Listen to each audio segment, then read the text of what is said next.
Except for getting started, editing is probably the hardest part of writing. You've spent all this time crafting your message, and now you have to go through it with a critical eye, or even worse, someone else has to do that. It's not an easy process, but it is an essential part of writing, especially when you're writing marketing materials or other business content. But how do you even get started? And how do you catch those common mistakes our eyes so often overlook? Today, we're going to go over some of the most effective editing methods and techniques, the benefits of having an organization-specific style guide, and what to include in it. And I will show you some nifty tools to use in your writing and editing process. So, we move from the writing process, or first draft, to the next step, editing and proofreading. I think it helps to start out by determining what errors you make most often, and you can do this in a number of ways. The easiest editing technique, and the one I think you should start with, is to walk away from your writing before you start editing it. Editing is its own process, so you should let your mind take a break before you start this segment. Having fresh eyes will help you see things in a new light. And ask a friend. Someone who hasn't spent lots of time writing will catch mistakes that you will easily miss. Or you can read out loud. This will force you to slow down, and it will help you to hear those awkwardly worded sentences or find missing words or double words. I also like to change the way I read. I do this by starting from the bottom and working my way up. This unnatural reading pattern will force you to actually read what is there instead of what you think is there, because we are all very good at seeing what we thought we wrote instead of what we actually wrote. And track your changes. You can do this by going into Microsoft Word and turning on the Track Changes option under Tools and selecting Highlight Changes. You can also print it out, especially if it is a high-value piece of content, and break out your red pen. For some reason, it is easier to find mistakes when they are printed on the page instead of sitting on the screen.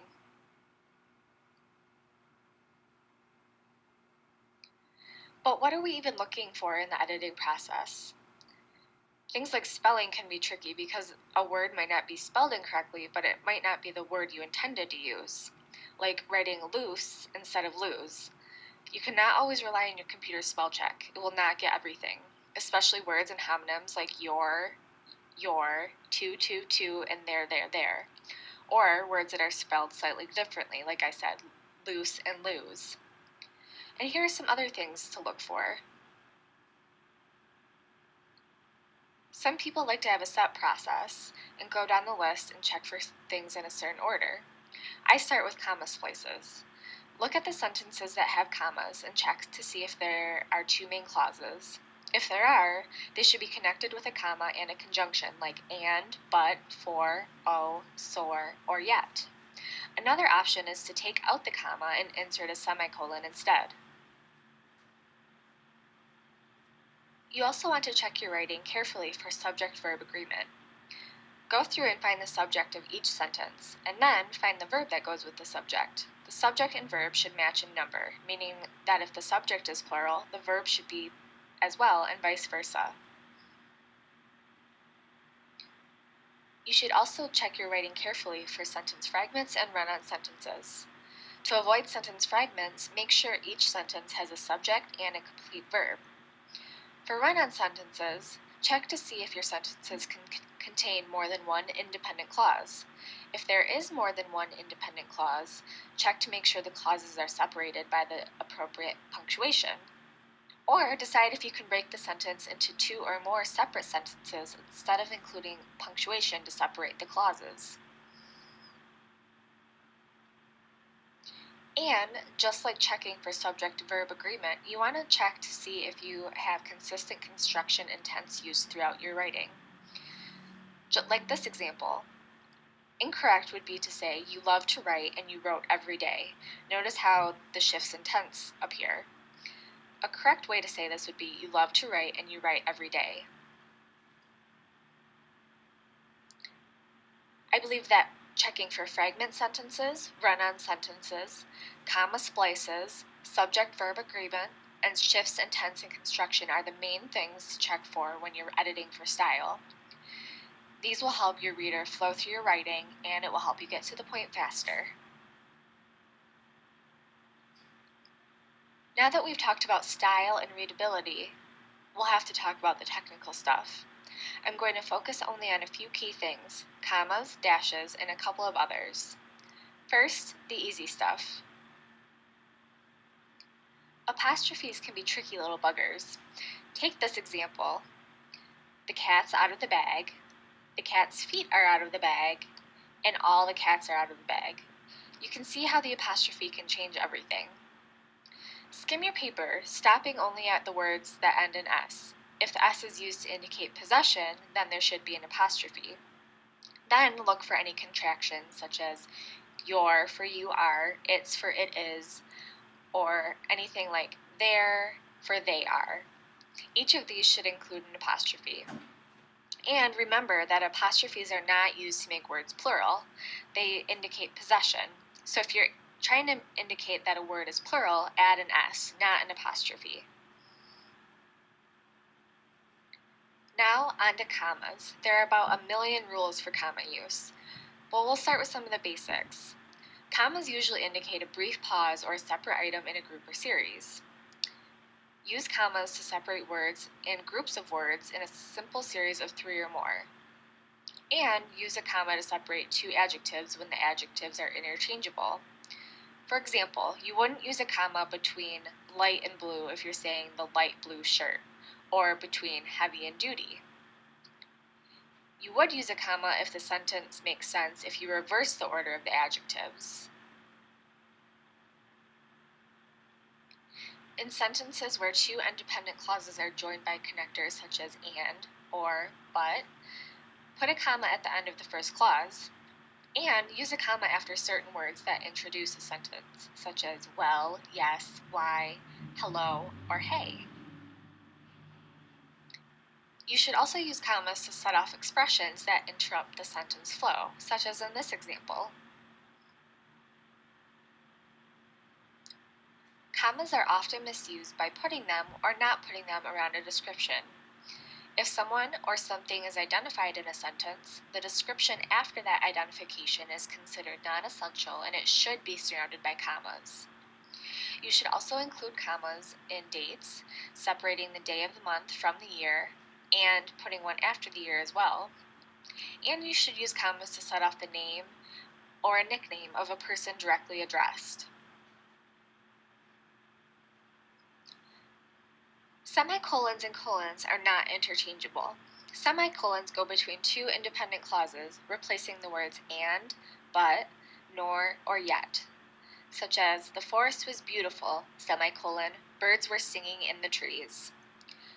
Colons, however, introduce a series or an expansion on the first independent clause in the sentence, such as I need supplies, colon, pens, paper, tape, and scissors, or she got what she wanted, colon, a book deal. See how a book deal expands on the first independent clause in the sentence. In my opinion, dashes should be used sparingly, and you can always use other punctuation instead. But if you do want to use dashes, remember that they indicate emphasis, they show a change in thought, or they are used to create an interruption in the flow of the sentence.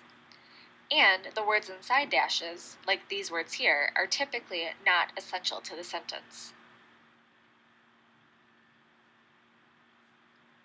There are some great tools available to help you with the writing and editing processes too.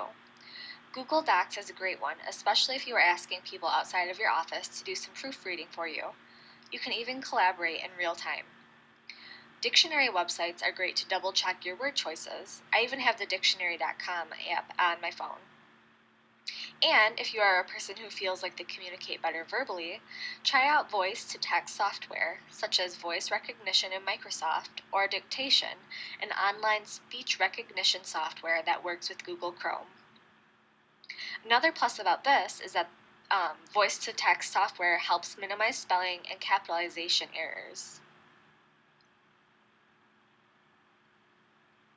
Having a style guide at your organization can help make the editing process easier and quicker. This doesn't mean you need a 100-page document outlining how everything should be written, but you should have an agreed upon style for certain things so they are written the same throughout your organization. This helps with consistency and your brand. Things to include in your style guide can be dates, since there are so many ways to write them, times, addresses, phone numbers, frequently used acronyms or phrases, and the use of capital letters in certain circumstances.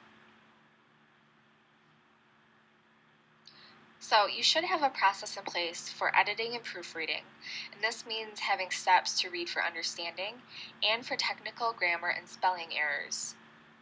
This includes going through for punctuation and homonyms, coherence and flow, making sure that your main points are clear and supported. You can ask yourself, does this sentence begin with information familiar to the reader? You don't want to assume that they know something if they don't. This goes back to considering the schema. You also want to make sure your structure is the same throughout, and this includes tense and other parallelisms. And you want to make sure that you have style consistency, dates, times, places, and acronyms.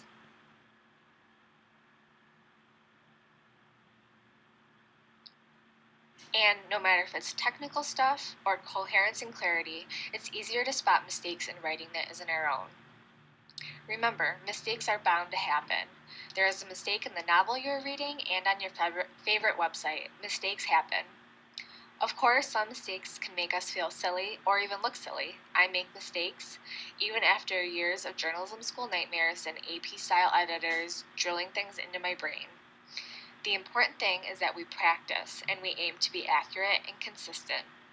These things will help us make fewer and fewer mistakes in our writing.